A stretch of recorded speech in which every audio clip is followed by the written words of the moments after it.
जिस स्थल पर हम हैं ये अति प्राचीन स्थल है और इसका संदर्भ महाभारत में है। महाभारत के मतलब अंतिम पर्व जो है उस पर्व में इसका संदर्भ है और इस जगह का संदर्भ सुश्रुत संहिता के कल्पस्थान के जो सर्प विषय का अध्याय है उसके हारांचंद्र चक्रवर्ती जो टीका है उस टीका में इस जगह का उल्लेख है। मैं बाद में वो फोटो हमारे ग्रुप में शेयर कर दूंगा टीका का।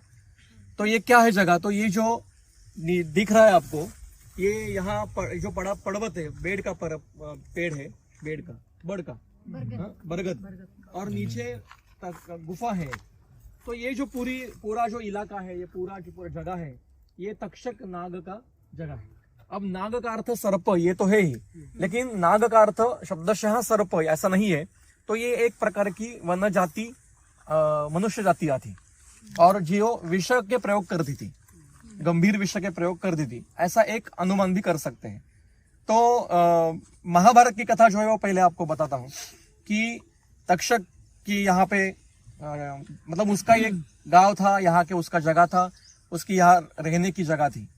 अब क्या हुआ, आपको सभी को कथा पता होगी कि पांडवों का पोता मतलब महाभारत युद्ध के बाद पांडवों के सारे बच्चे मार दिए गए थे।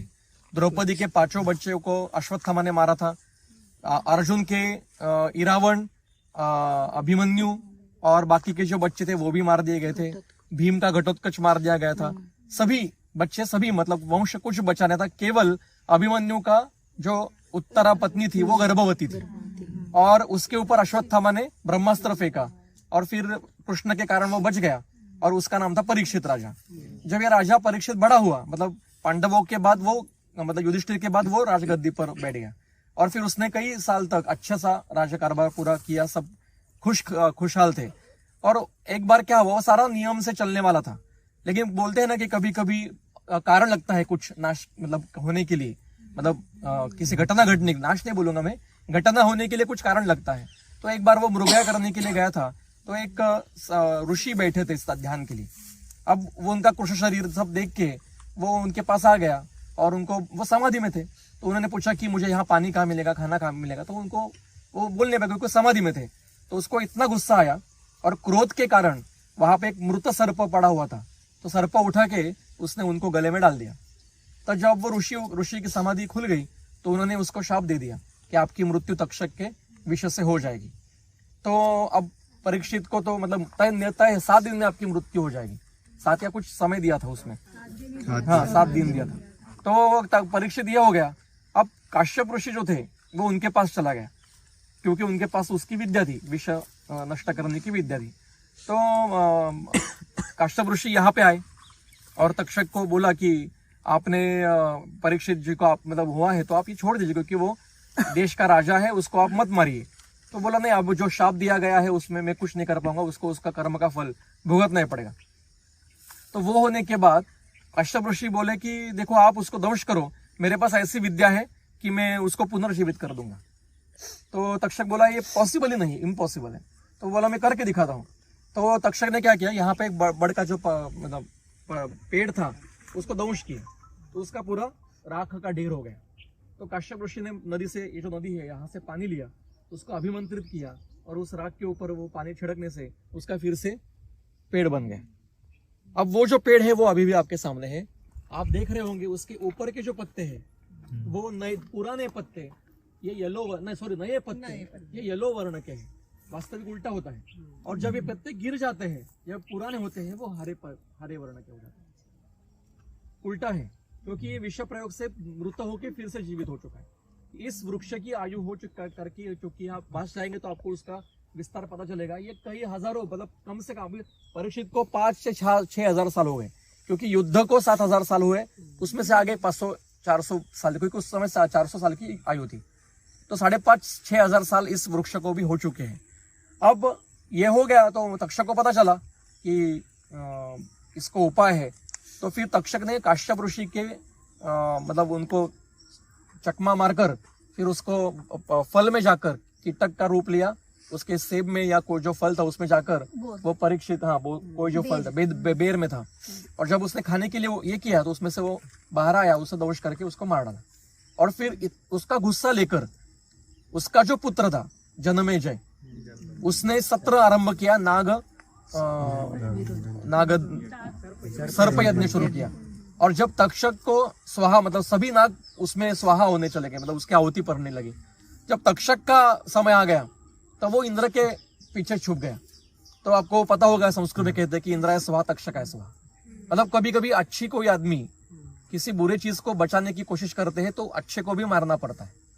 तो जो थे जो ऋषि, उन्होंने इंद्राय स्वाहा तक्षकाय स्वाहा, इंद्र का भी भस्म हो तक्षक का भी भस्म हो, फिर भी उसमें से वो बच गए, वो सर्प यज्ञ बंद हो गया।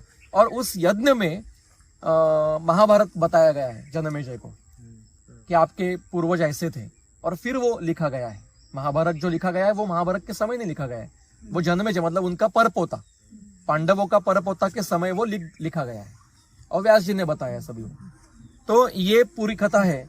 अब ये तक्षक का और एक बार संदर्भ आता है जो कथा बाद में बताऊंगा, मैं फिर से एक छोटी सी बता देता हूँ कि ये जगह काशीराज देवदास की है। काशीराज देवदास काशी के राजा थे। वो वहां से जब उनको पता 1000 साल राज्य किया और जब पता चला कि अब अंतिम समय आ गया है, अब अवतार खत्म करना है, तब वो अपने सारे शिष्यों को लेकर यहाँ आ गए। उनको जाना था वेरावल, मतलब सोरठी सोमनाथ, क्योंकि समुद्र मंथन वहां हुआ है उस समय पर, अति प्राचीन काल में। तो जहां से मूल उत्पत्ति हुई वहीं पे जाके देहत्याग, क्योंकि कृष्ण का भी देहत्याग वही है, बलराम का भी देहत्याग वही है, तो वहां पे जाके देहत्याग करेंगे ऐसा सोच के वो आए। तो रास्ते में जाते जाते समय तक्षक के यहाँ जो जगह है वहां पे आए, तो वहां पे तक्षक ने उनको रोक दिया कि मेरे जगह से आपको जाने की अनुमति नहीं, आप राजा हो, मैं यहाँ का राजा हूँ, आपको मुझसे युद्ध करना पड़ेगा। तो बोले कि नहीं, मैं तो अभी सन्यासी हूँ, मैं कोई राजा वगैरह नहीं हूँ, मैं अब उससे चातुर्वर्ण आश्रम से मैं आगे चला गया, मतलब संन्यास आश्रम में हूँ, अब मेरा कोई वर्ण जाति कुछ नहीं है, मैं सन्यासी हूँ।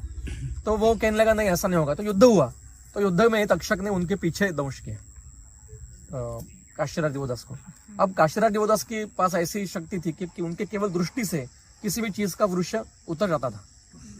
अब पीछे दंश करने के कारण वो खुद की चिकित्सा नहीं कर पा रहे हैं और ये पता था तक्षक को, इनकी दृष्टि मतलब दृष्टि में उनको ऐसी सिद्धि है। तो फिर उन्होंने देह त्याग वहां पे साधना से देह रख दिया, जैसे समाधि करते हैं। तो वो जगह वहां, उसकी डिटेल कथा बाद में बताऊंगा मैं, लेकिन ये वो जगह है। गलती से भी कहीं पत्ता ले जाने की कोशिश मत करिए। हमने एक बार, आपको याद होगा कि एक जामनगर के कुछ स्टूडेंट आए थे, तो डाली तोड़ के लेके जाके वहां पे टेस्ट करने के सोचने के लिए कहे थे, वो यहाँ से नहीं लेके जा पाए। तो ये जैसा है वैसा रहने दो, हजारों साल से ऐसा है, हमारी आयु 70 साल भी नहीं है। तो हम आए हैं। आप एक ही बात देखिए, भारत में इतने सारे, मतलब आज महाराष्ट्र में ही जो हमारी रैंकिंग है, मतलब जो नंबर आता है वो 1 लाख से आगे चला गया है अभी। और पूरे भारत में देखो कितने न जाने लाखों, 12-13 लाख, 15 लाख, 20 लाख वैद्य होंगे, उसमें से हम 70 लोग यहाँ पे हैं। ये सोच लीजिए, धन्वंतरी के पास में है। अब हम आए हैं, हमें बुलाया गया है, पता नहीं। तो जो आए हैं उसका जो एक सिद्धि या कुछ क्या कहते हैं वो पॉजिटिविटी या कुछ एनर्जी है, वो वैसे फील करो और वो लेके जाओ। चीजें लेके जाने में कुछ नहीं है। तो ये जहाँ ऐसा है वैसा ही रहने दीजिए, ठीक है। तो 1-1, 10-10 कर ग्रुप करके वहां पे बैठेंगे थोड़ी देर, 10-10 ग्रुप करके नीचे दर्शन करके आएंगे। कोई भी इधर उधर नहीं जाएगा, क्योंकि ये सारा डेंजर एरिया है। सर्प बहुत है, हमने देखे हैं, बड़े बड़े सर्प है। और इसके बाद में जाए दूसरे रास्ते से जाएंगे। अर्चनासाठी म्हणजे अर्जुनाचं आणि यांचं तक्षकाचं काहीतरी भांडण झालं त्यांनी बोलले कसं. पण आधीची गोष्ट आहे. हा आधीची गोष्ट आहे, युद्धाच्या आधीची गोष्ट आहे. हा युद्धाच्या आधीची गोष्ट आहे.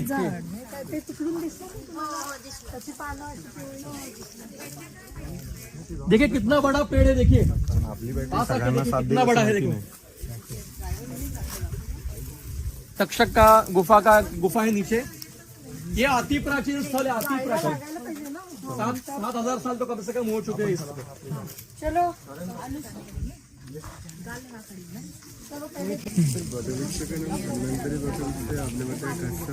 ये काश्यप नदी है, तक्षक गुफा है। अब धन्वंतरी उसका नाम ये लोगों ने दिया है, क्योंकि धन्वंतरी का स्थल है इसलिए उसको नाम तो ऐसा कुछ नहीं है।